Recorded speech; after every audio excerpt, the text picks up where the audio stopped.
recording.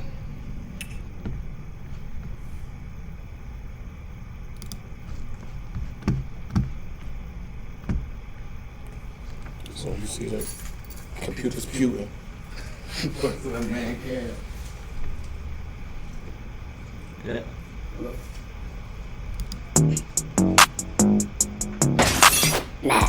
Yeah. Y'all actually won an award, the Boss Mag 2009 Ohio Hip Hop Award. Y'all won for that media outlet thing.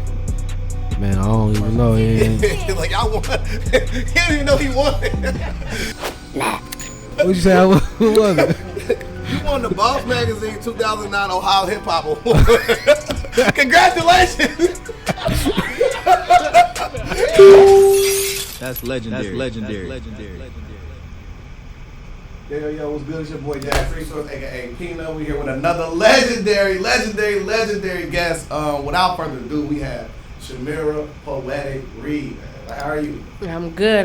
Yep. Don't worry, y'all. We definitely got hand sanitizer all the time. So I see a couple people get like, yo, he did a lot of handshaking for me and Coke. No, we're cool, okay? God is the next thing to clean. Let's go. So without further ado, we like to always start off by honoring our legends by first of all telling them, like, you know what I'm saying? We want to know where you started from. So where did you grow up?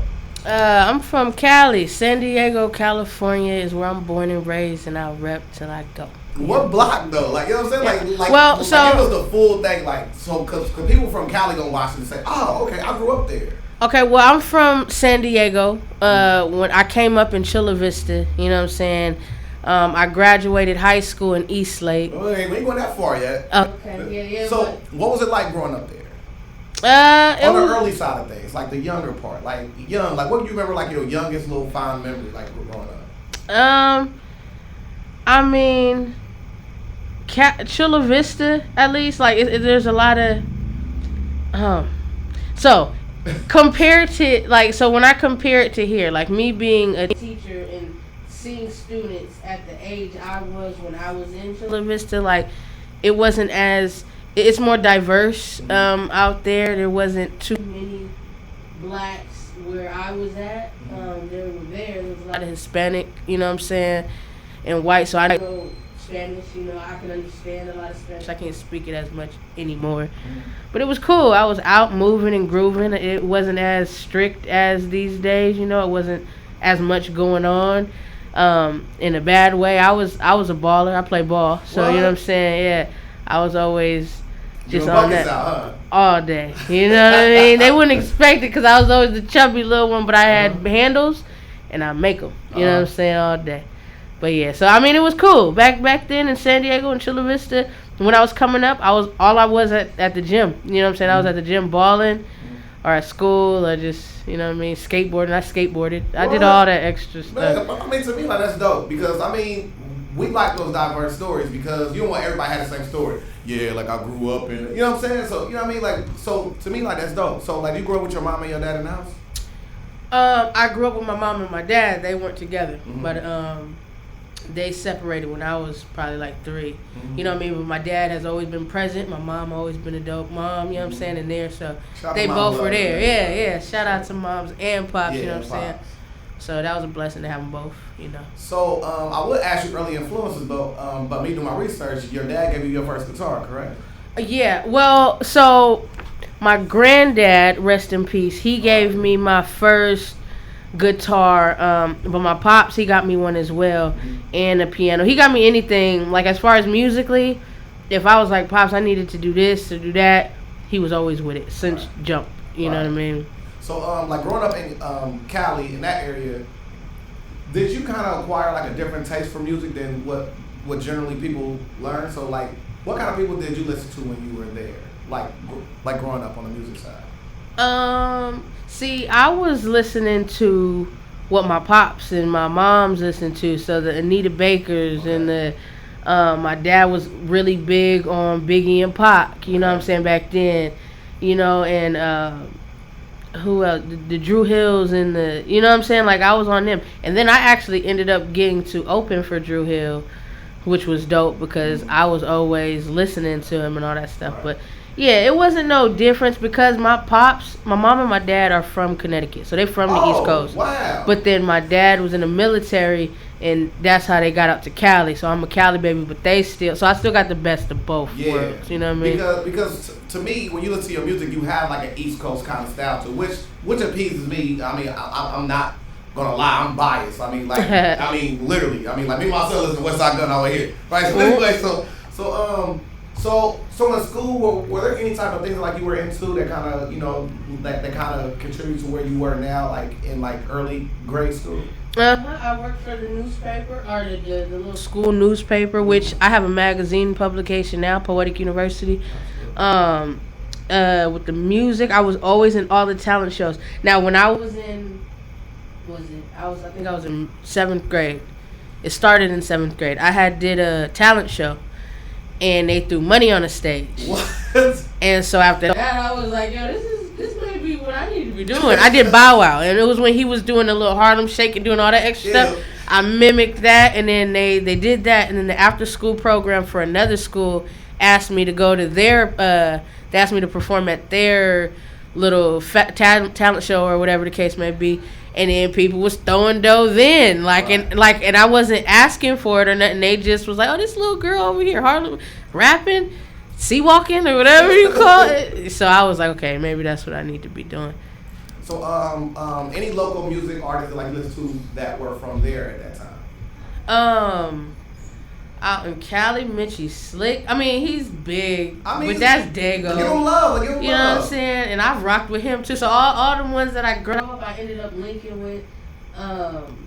Who else? Now that you put me on a spot, I'd be like Demi Dago. That's my guy. He's a local out there who I actually grew up with. So he wasn't who I was listening to when I was young, but as we started getting on the scene, him, Cognac, Country Boy Slim, all of them is in Dago right now and getting to it. That's fire, yeah. Like so during that time, you know what I'm saying, you are going back and forth with like your mom, your pops, and going to school. What's like for you at this point in time? I mean, are you happy? Are you content as a young kid? You know, I guess I was cool. I was living. I was blessed. I'm for sure blessed. You know what I'm saying? So I've never. I feel like I've had the best of both worlds because my pops, was more. My pops had, like, for instance, my pop had a whip. Mom don't. You know what I'm saying? Right. So I had the best of both worlds to where I had to struggle, but then I had it good. Right. You know what I mean? My mom ended up leaving and moving back to Connecticut, and my dad stayed in Cali. So for a minute, for holidays, I'd fly back and forth. So you get a little bit of the East Coast flavor, a little bit of the West Coast flavor? Yeah, my whole life. Because it started off, like, when we were younger.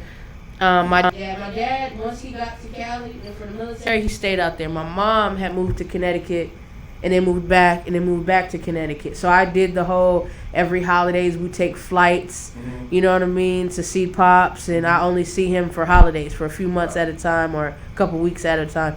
So, but they always made it work. So my remembrance of all that is cool because they made it work. You know what I mean? And that's all I knew. Right. So it was cool, and I always was able to do what I needed to do. You know what I'm saying? Whether it was music, I played ball coming up, so all the basketball camps and tournaments and, you know, having to travel for that, I was always able to do that. So it was cool. I mean, you know, life. We all have our ups and downs and you know what I mean, trials and tribulations, but for the most part, things have been pretty solid. Okay. Well, we're going to progress a little bit, but I want to ask you about Connecticut. Like, what are things like you liked about Connecticut? What I liked is my family was there. My dad is one of 9, I think. 9, yeah. 9 or 10. And all of them got kids, and their majority are in Connecticut. My mom is one of 7 or 8, and they're all in Connecticut, and they all got kids. So being out there was a bunch of family. Now, mind you, I'm not totally used to that because I'm from Cali. So they were all in Connecticut. So I would go back and forth, but the majority of my time was in Cali. So being out there, that's good, but there was a lot of killing. It was real hood out there too. You know what I mean? So Yeah. Shout out to both. So, You feel me? Yeah. So, the name Poetic, that wasn't your first name, was it? Mm-hmm. What your first rap name was it? Because I got a couple written down here. I'm not sure if they're your rap names or not. What names you got? I Speak You Listen, is that one? Oh, that wasn't one of my names, but I used that for like social media and stuff like that. And then the other one was kind of weird. I was like, is it Jackoff Z? JAKOV, then a Z. Oh, I remember. Yeah, that one. I promise I got it. I don't know that one. I mean, maybe it was a mistype or whatever. It's all good. But I've definitely seen it. But no. So like, what were the rap names like you settled on before you got to the Poetic? Which I think is a dope name, and I love the way you spell it before. Thank you. I was Baby Girl. Baby Girl.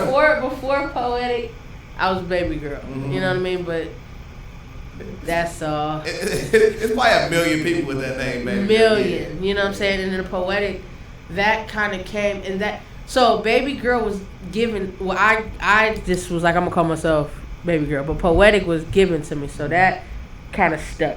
Right. I just spelled it with 2 I's because I see everything. You know? Right. But that's hard. I like that. Yeah, but people say I don't like to talk if there's no content in it. You know what I mean? A lot of people just be talking to hear themselves speak.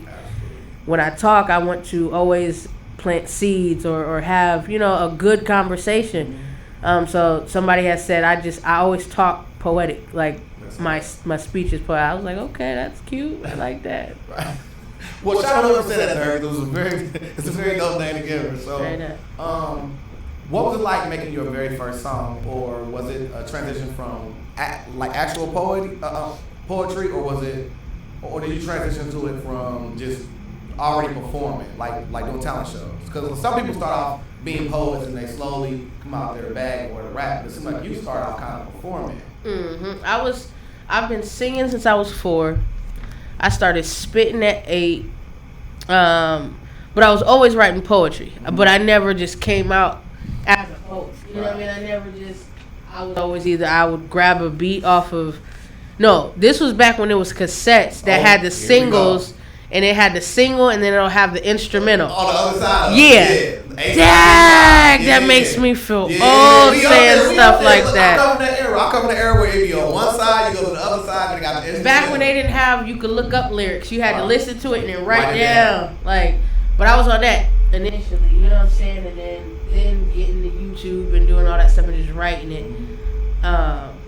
You know what I'm saying? But yeah, I started off singing. I was singing at 4 because I did a performance. I remember performing for Kirk Franklin and the family at this. My dad worked at the prison out in Connecticut or out in Cali, Donovan. You know what I'm saying? He worked there, and they had like a community of the blacks that worked there who had a group called the ABCW, and they would host events in like at the bowling alley and skating rinks and barbecues, and we'd raise money to do stuff for the community and the kids and stuff.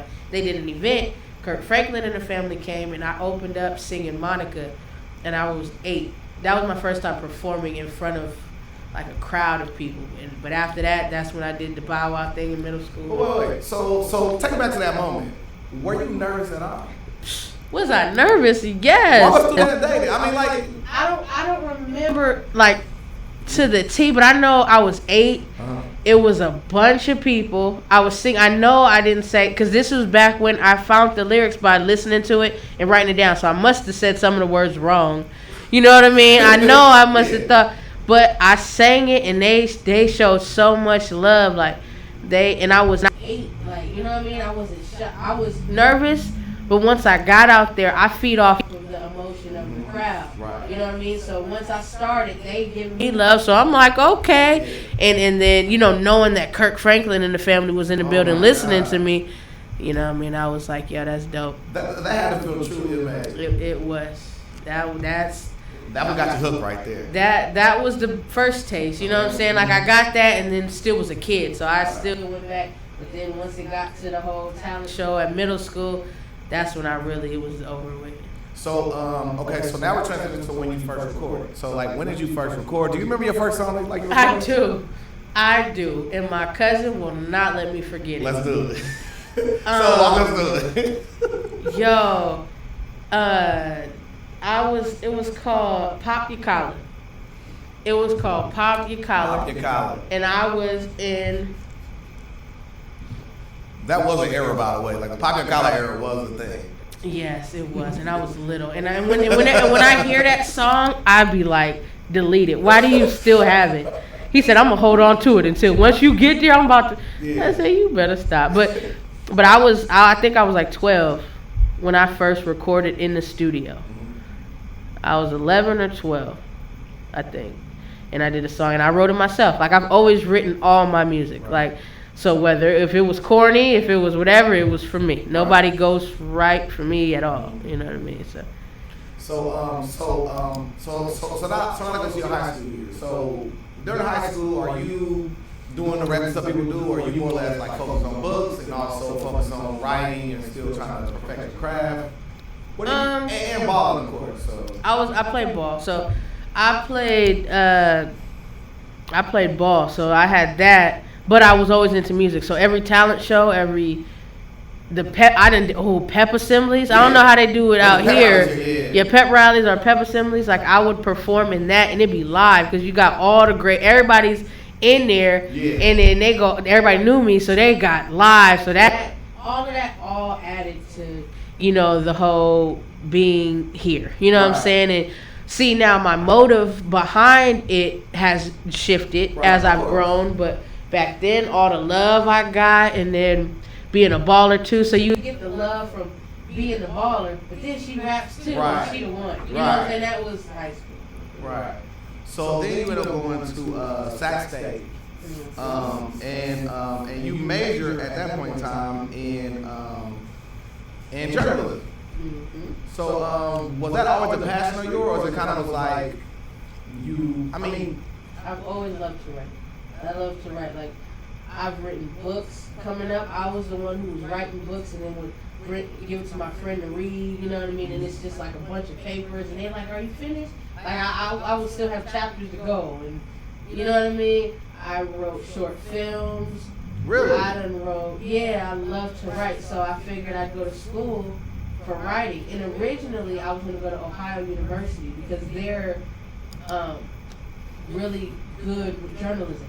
Like that's what they're known for. But I ended up staying in Cali, going to Sac State. So at this time, did you have any ties to Ohio at all? No. So I came here. We're still in college era, right? So like, I don't want to bypass the whole. So I didn't come out here until way. Okay. So yeah. I've only been here for a couple of years. Okay, so let us stay there though. So at Sac State, going from having that influence going from Connecticut to Cali, back and forth. Now you at home state doing it. What's the transition like for you going from high school into college? I mean, was it hard for you, or was it? No. Good. That was so. Okay, Cali is huge. So absolutely, me going it's his own country. Yeah, you know what I mean. Like me going from, I'm born and raised San Diego, which is like the bottom portion of it's down here. Then I went to college up north at Sacramento, just over by Frisco and the Vallejo and Berkeley and all that stuff. So just to get from San Diego to Sacramento is about a 9-hour drive. So I had just got a new car. Like I got a car for graduation. So moving across town, having money, living in the dorms, I was ready to be gone. Right. I was like, bye, y'all. And then once I got out there, like I had everything I needed. So it wasn't like I'm out somewhere else. I'm in school. You know what I mean? I instantly had something on deck out there. So I'm out there with money, stuff. I'm cool. I was cool. You know what I mean? So college was a great experience for you. Were you still doing music and performing while you were in college? I've never, from the time I started doing music, I've never stopped. So, like, music has been like, when I'm mad, a lot of times when people are going through and stuff like that, they may stop certain stuff or obligations happen. You have children, you do this, you do that, and I use the music as has always been my escape. You know what I mean? So when I was going through, I wrote about it. I've always had my own studio. My place now, I have a 2-bedroom. About to move into a house, but one room is the studio. Like I always have to have my spot, and you know, so through college I was doing shows. That's when New Era started. New Era started in 07. The CEO of New Era, by the way. Yes, sir. And shout out to Reid got skills, and shout out to Diverse. That's New Era right there. Absolutely. So you graduate from college. You receive your bachelor's degree in journalism. You also get your minor in photography, graphic design, and video. Which is super dope because to me it's like no matter what, you're still progressing with your life, also still putting time into your craft and putting things into what you love. And I think a lot of people lose sight of that. A lot of people say, this is my dream, this is my passion, it's all I'm focused on. Not thinking of the small, what do you want to call those, the peripheral things that go in to build the whole thing. So what was your thought process behind that? I have to first give thanks to God because He told me what my purpose was and my mission was from jump, and I heard it. So sometimes He'll speak to you and people don't hear, or they don't want to hear, or whatever the case. I heard it from jump, and I knew what I wanted to do. So from jump, I was the one who was always like every time like I would go with my pops.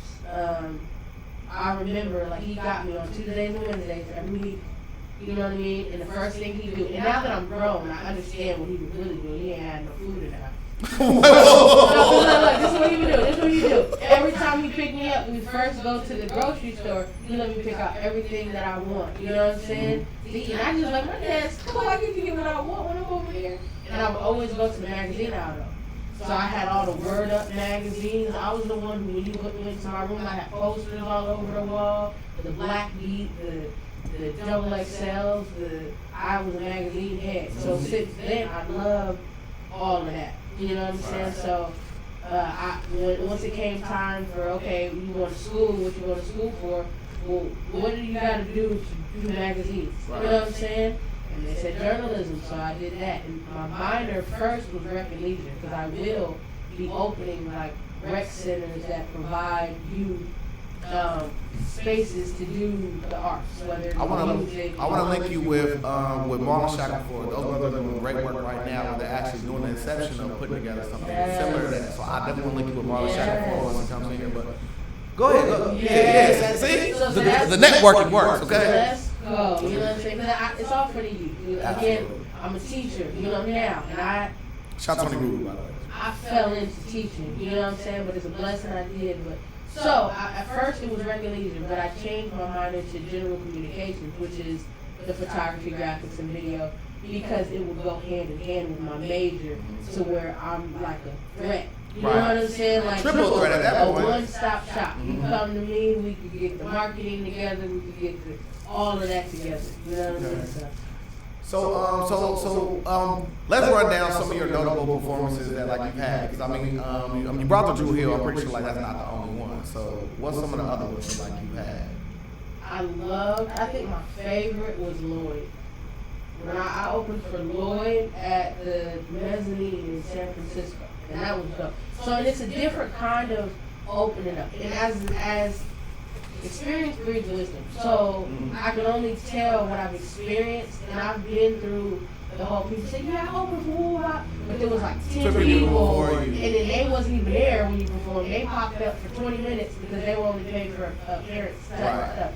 But I went through companies, and I've had management and all that extra stuff to where it was just they have to screen your music to make sure your music matches with the headline, and then you get a certain amount of time, and you have to So Lloyd was my favorite though, because he's mad cool. Like the whole we had our rooms was right by each other, or behind the backstage, and all that was dope. Maya's mad cool. Oh God. And we did hookah. Well, you still say Maya around me. Yeah, she mad cool though. She cool people. Yeah, she real cool. I ain't got no sense. Go ahead. Who else? Lloyd, Maya. Sahai the Prince. I don't know. Word. Sahai, yeah. I like Sahai, Sahai. he came out the Dago and we rock. No Dope on Sundays is one of my favorite albums. Eric Bellinger. Eric Bellinger. I done a couple of. He came down to San Diego for our All-Star basketball game. We brought him out, and he's right down the street from San Diego, so he come to Dago all the time. Right. And I did a couple of events with him. R.I.P. Nip. R.I.P. Nips. You know what I'm saying? I've done a few. I've done an event with him, but I've been at events where my people's hosted. But I've only performed on the same stage as him once.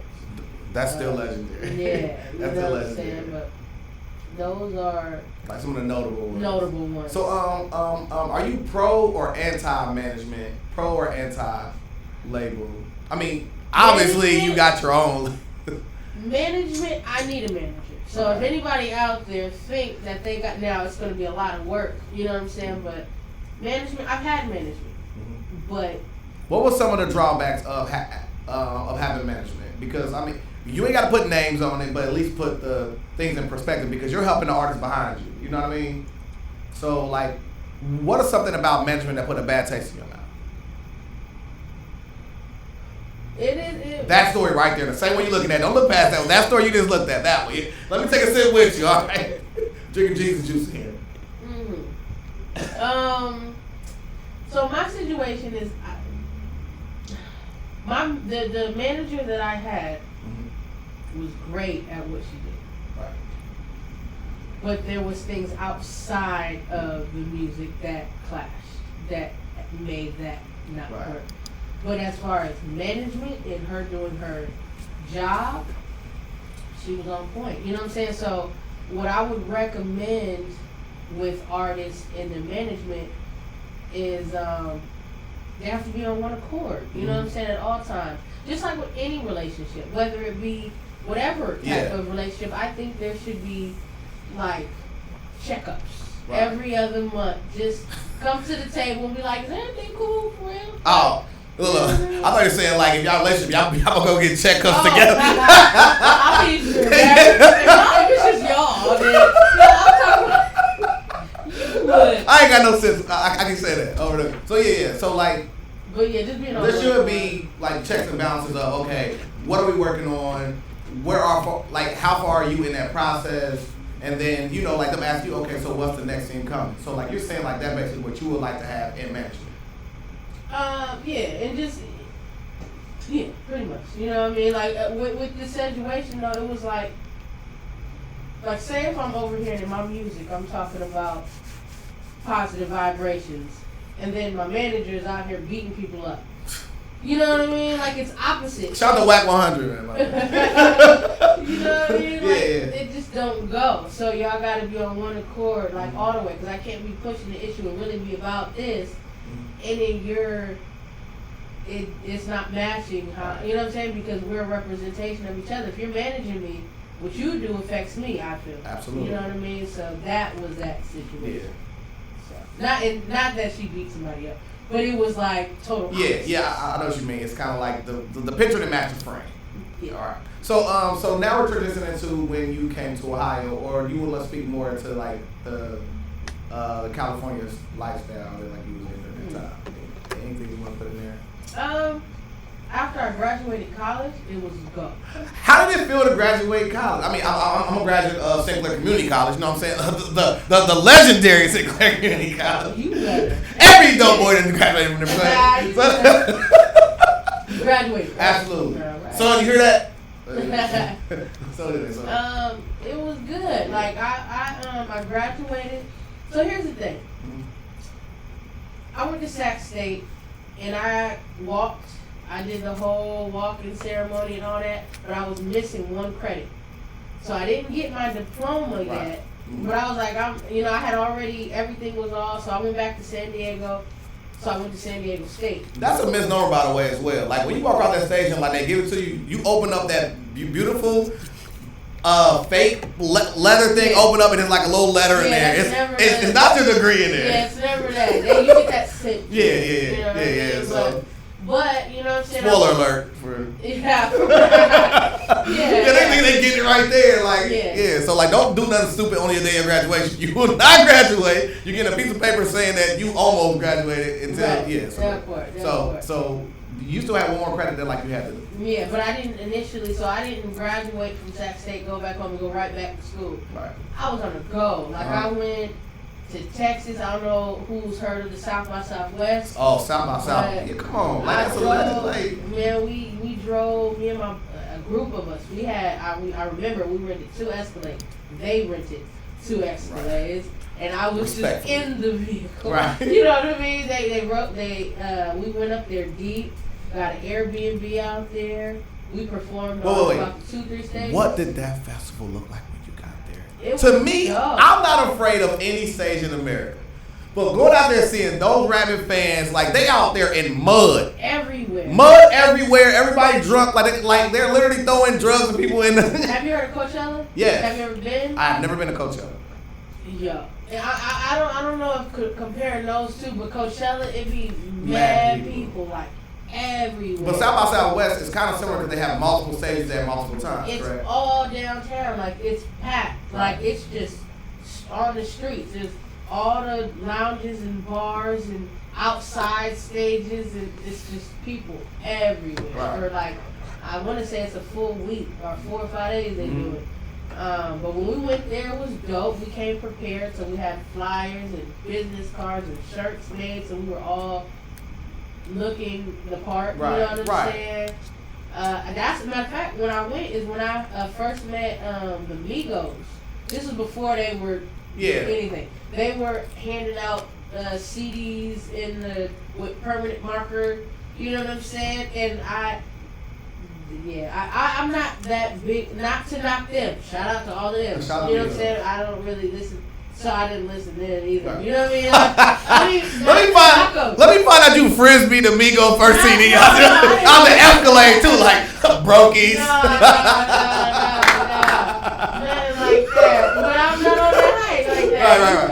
I mean, because you got the West Coast influence, you also had the East Coast influence. So having a down south thing, probably like okay, like y'all all right, but not really my cup of tea. Yeah. Like I'm talking on camera. I rock with. I respect. It works for them. You know what I'm saying? I'm really a conscious rapper. I'm really on what you saying, what you talk about type person. Right. And if you're not really talking about too much other than the shoot 'em up bang bang, it's not going to interest me too much. You know what I mean? If it's all drugs and booty and all that, that's only cool for certain periods of time. Yeah. You know what I mean? I feel like certain music has a certain place in time on when we listen to it. Such as I heard a lot of people giving bad reviews on the Kanye West album. Have you heard it? I have not. Okay, so like people were saying, oh, where the hell are you gonna listen to Kanye West at? And I was like, taking my son and kids to school in the morning. It was a perfect backdrop for that. It wasn't no cussing. It was perfect. Had a good tempo. But my son liked it. Mm-hmm. So it's all about placement, right? So like during the not Coachella. So South by Southwest was a dope experience for you. You got to meet some people that were future stars, and then we go into you finally transitioning to Ohio. What was the thought pattern between Connecticut, California, and then now the gracious heartland of Ohio, aka the Heroin Highway, by the way? Yeah. It was very different. Okay. I came out here for family. You know what I'm saying? My stepmother's parents were ill. So it was by the grace of God that we came when we did, because we were able to spend time with both of them before they went home. You know what I mean? So we came out there initially there. And I was really finna go back to Cali to keep it solid. Then COVID hit. So it was meant, I guess, for me to stay here for a little bit longer. But, you know, Dayton has a lot of hidden gems. And I'll say that's a bar. We are the Gem City. Come on, man. Man, you rapping something? You rapping something? Nah. On some real life, for real, it is. But and the crazy part about it is, it's like people still don't know about all the different hidden gems. So what's happened with me in life, period, not even just out here, a lot of people gravitate towards my way, but it's like they don't gravitate with each other. So that's hence I came out with the Poetic University magazine. Yes. So it's one place where everybody can, use a platform that everybody can use to market, promote, and tell about themselves. And then by default end up connecting with somebody else. So like if I rock with you and then I rock with Tay and then I rock with Antoine and then Vez and then say y'all don't necessarily talk all the time, but then y'all all in the magazine and then we do this where all y'all gotta pop up and you're like, oh.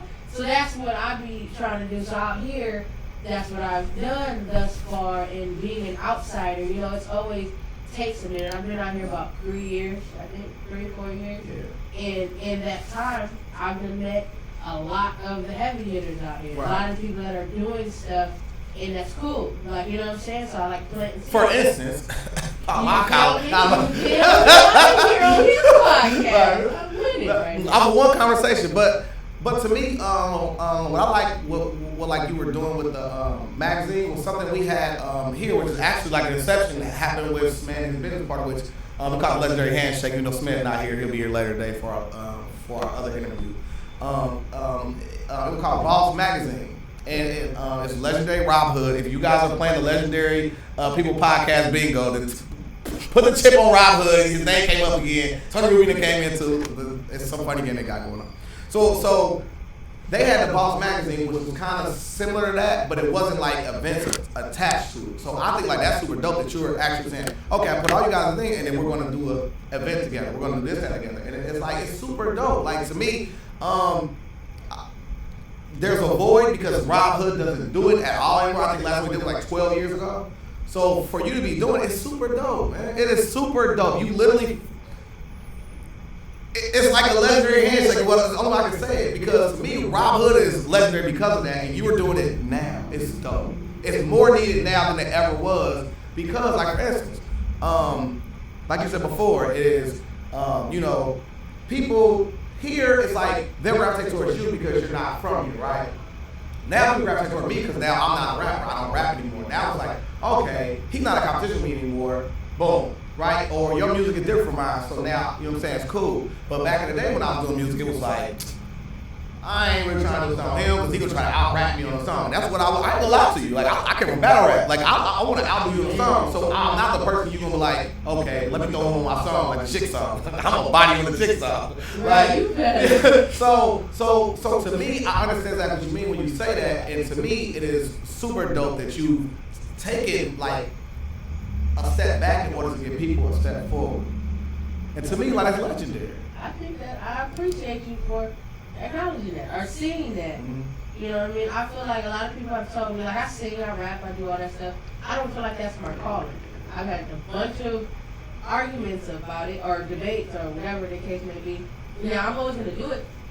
I'm always going to sing. I'm always going to rap. That's like breathing. Right. But I feel like my calling is coordinating. So whether it be an event, whether it be the magazine, whether it be whatever the case, a lot of people listen. When hence the I speak, you listen. A lot of people listen, but it's because I'm not scaring them in the wrong direction ever. Like, I don't have alternate motives, you know what I'm saying? And with that, a lot of times people may take advantage, but I've been learning that as well because I'm a giver. Like, everything that I'm trying to do is to help and to assist. Because before I go, when I'm not here, that's what I want to be remembered by. Like, oh, she did this, and I wouldn't have known this, or I wouldn't have did this, or she, you know what I mean? Show us proof. A lot of people talk a good game. It's easy to put words together that's attractive to your conscience. It's easy. I can do that all day. I definitely got a mouthpiece. But I would rather use that power. I use one of my superpowers to help. You know what I mean? Or to assist, or to plant that seed that hopefully is watered that can grow into something dope. You know what I mean? So, was your first project, what was it, Persistence, or was it one before that? I had some before, but I wouldn't count it. Was that your major first one? Like, because like you had a whole release party and everything for that one. That was 2011. Yeah. You're like, yeah. Yeah, look at you. I mean, I had to impress someone who had journalism background, okay? If I impress you, then no rapper that come on here that, come on, man, we gonna do that. Yeah, but yeah, I guess you could, I mean, so I had this, well, I guess you can say that. Mm-hmm. You can say persistence is one of them. I'll count that. Because I did stuff before, but that was, I guess, the one that... You still filling yourself out, kind of, but like persistence was when you put together a full conscious project and you put it together. Yeah. So, talk about the importance on evolving with the music and still staying true to your true art form. So if you listen to any of my music, well, I don't not cursing. I don't do it anymore in my music. Because I perform everywhere from churches to schools to clubs. I don't want to have edited versions. Absolutely. You know what I mean? I want to be able to take this and I speak, you listen. I don't want to be censored. Yeah, you better say it. Yeah, that. So, you know what I mean? That's staying true. You know what I'm saying? My boy Diverse, he's a part of New Era. When we first started, I like to call it, we were cousins. You know what I mean? That's my brother. But initially we were cousins because he was still doing him. You know what I'm saying? But then as we started building, and I'm like, okay, if you want to get on a song with me, you can't cuss. So you can do what you do and you do what you do, but if you want to do something with me, that's not going. You know what I mean? So he started doing that, and then we start performing at schools and getting paid, and you know what I mean? Clubs, people be cheap. Half of them don't got enough but for a drink. You know what I mean? Like, so going to certain places, you gotta know. But once he started getting the taste of getting that other stuff, you know, he started swapping out, and we got real close, and he came on to New Era. And if you part of the squad, all that extra is out, you know what I mean? But there's more benefit in that. So, you know what I mean? I feel like that, if nothing else, me staying true to myself in this process was just always keeping it real. What I'm going through is what I'm going to talk about. And if I'm going, and I always try to speak on it in a tasteful way. So even if I'm talking about love or sex or whatever, I'm going to speak on it in a tasteful way to where your grandmama going to hear it or your niece will hear it and be like, it won't be like busted wide open or any of that type of way. You know what I mean? I feel like you could say the same thing with different deliveries and you can receive something different by how you deliver it. Which I want to commend you because, like, for instance, I watched you with the Dating Double XL and you bodied it. Like, and it was like, I had to be respectful of other people because, you know, like they're friends and stuff. But to me, like, you did a very, like, amazing job. I mean, and you can tell, like, you pushed your pen more than the average person do because, for instance, like, one person can go and say glass and then they'll run on that. You are doing multiple rhyme patterns. I understand it because I used to rap, like, I rap, like, and that's one thing that people are respecting on it is because I come with a pen. Especially if you're a battle rapper. Yeah. You have to have that type of, you have to. Absolutely. You know what I mean? Like, but yeah. Yeah, so to me, like, it was super dope to see somebody still keeping the art form alive because a lot of people just feel like, you know what I'm saying, like to say the shock value thing or say a current event bar or just to get to a punch that's appealing, but you put more into it. So that also a testament to what you do as a writer because when you're saying, okay, well, I'm gonna find a different way of explaining this topic rather than using a shortcut. You know what I mean? Because like I always say, elevator up, elevator down. I like taking the stairs. So you taking the long way right is gonna make it better. I rock with you. I rock with you just from that. I say that all the time. Like, I tell everybody, I would rather climb the steps because if I fall, I'm only going to trickle down a couple steps and I can still, opposed to trying to get somewhere quick. When you fall, you going right down and it's always harder trying to get back. You know what I mean? So by even you using that analogy speaks volumes. That's I rock it. And I'm gonna be short on time. I was gonna get myself the basketball practice, but let's just run down, you know, like the PCP, which is one of my favorite songs by you, which is "Pain Changes People, Hurt People, Hurt People." I love that concept. I learned it from my best friend Brittany Dale, by the way. Another legendary shout out. But yeah, so like, walk through the process of when you made that song. Was it something you going through, or just? Yeah, something I was going through, something people that were around me. It's a norm, like, hurt people, and sometimes they don't do it on purpose. You know what I'm saying? And sometimes they do. You know what I mean? Like, and if you watch the video, shout out to Ebony, Dominique. Oh, Ebony. Yeah, I was with her. Yeah, I shout love out her. to Sia Dreams. Shout out to my boy D Frost and Pierre Diverses, who's featured on there. But they came out to Cali with me. We shot that video in Cali, and we all flew out there and had we was out in the Bay Area and shot that. Shout out to Sly Peso, he shot that for me. But that video, Pain Changes People, is a real thing. You know what I mean? And that song is explaining that hurt people. And then my verse was really on some, if you on that, you can stay over there. You know what I mean? Like, I already peeped that you going through something, so I'm not gonna charge you to your heart, but I'm gonna let you stay over there, and I'm gonna do me because I ain't got time for that. You know what I mean? Right. If you listen to my artist, Diverse, his verse, he was more on some. He got this line that I love. He says, hurt people until they genuinely change. And that's like my favorite. You can try to act like this and that, but until you heal yourself, you're not going to be, you know what I mean, better for nobody else. You know what I mean? So that was that one. So here at Legendary People Podcast, it's called the Butterfly Effect. It's something you said that profound during an interview or something, and of course we do my research that I found truly profound, right? So you think the first time we met was at the J Vez event.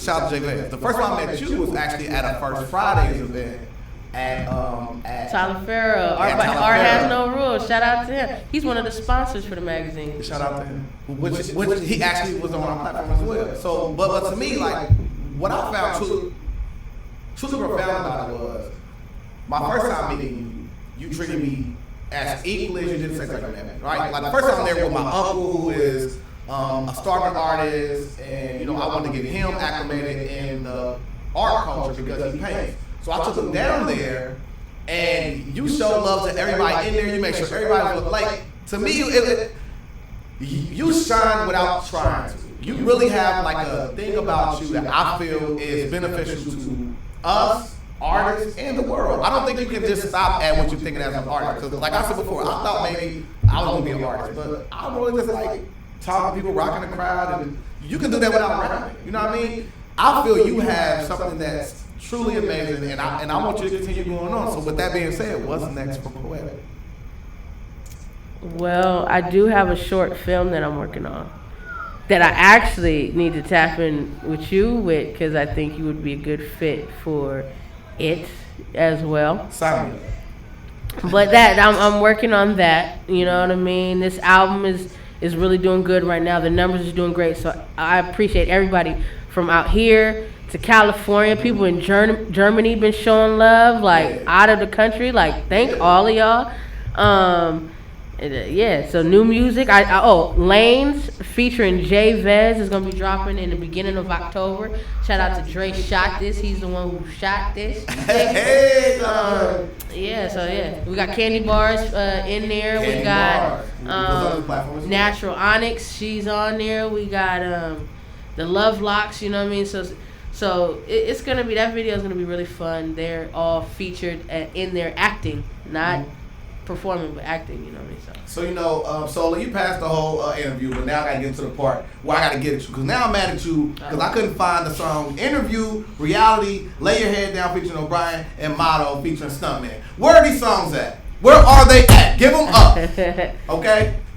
And those are old. Yeah, too. I like old song. Old song got nostalgia to it. You know what? So those songs may be on SoundCloud, or maybe I took them down. Reverb Nation, probably. Sheesh. It's probably on Reverb Nation. You gotta send me a link to it. Yeah, the interview is dope. All of those songs is dope too. I remember making that.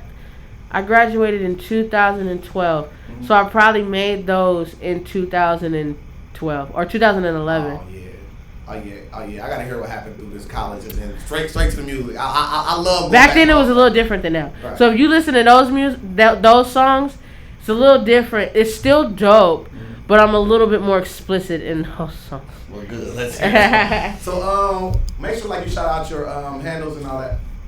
IIAMPOETIIC.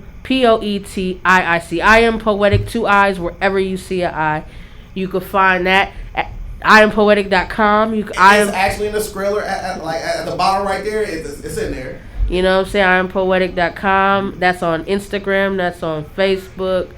That's me. You know what I'm saying? Shout out to the squad, New Era, all day. Ray got skills, diverse. Shout out to, my new family out here, the Love Locks, Truly, Dominique, Ebony Dominique, Sea of Dreams, Samurai West. Shout out to Star for getting me on these ciphers, and you know what I'm saying? Shout out to everybody rocking with the magazine. Shout out to you for having me here. What? Thank you. I'm very appreciative to all of the love that I've been getting. So thank you so much for bringing the light here. Of course, I'm Dash Resource, aka Peanut. I do sell stock not dope every Sunday 8:00 p.m. Where I teach people, simple ways to make money, man. Let's make investing easy, man. So without further ado, thank you so much. It's legendary. Yeah. All right, Jeff.